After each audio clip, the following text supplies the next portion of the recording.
నంద్యాల జిల్లాలో కూటమి నేతల మధ్య విభేదాలు మరోసారి బయటపడ్డాయి.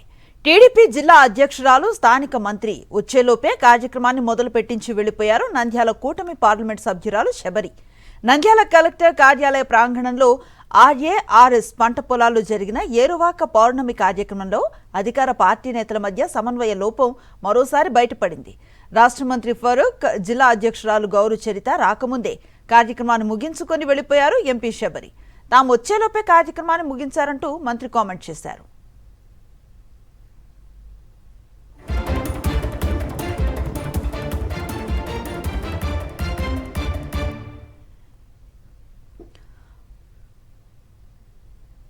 ఆల్ ఇండియా బ్రాహ్మణ ఫెడరేషన్ ఆధ్వర్యంలో గుంటూరులో బ్రాహ్మణ సంఘం నేతలు సమావేశమయ్యారు.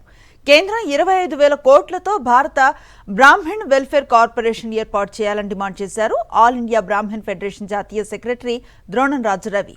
ఆల్ ఇండియా బ్రాహ్మణ్ ఫెడరేషన్ జాతీయ సమావేశాలు జైపూర్లో జూలై 4, 5 తేదీల్లో జాతీయ అధ్యక్షుడు ఎస్డి శర్మ అధ్యక్షతన జరగనున్నాయని తెలిపారు.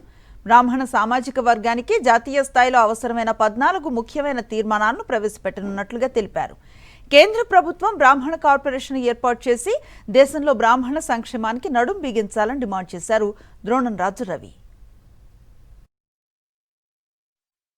మేము ఈరోజు కేంద్ర ప్రభుత్వాన్ని డిమాండ్ చేస్తున్నది ఏమిటంటే, ఒక 25,000 కోట్లతో బ్రాహ్మణ యొక్క సంక్షేమానికి ఒక నిధిని ఏర్పరిచి బ్రాహ్మణ యొక్క అభ్యున్నతకు, బ్రాహ్మణ యొక్క రాజకీయ భవిష్యత్తుకు, విద్యకు, అన్నిటికీ ఎదుగుదలకు తోడ్పాటు అందించాలని చెప్పి ప్రధాన డిమాండ్తో ఈరోజు మేము ముందుకు వస్తున్నాం.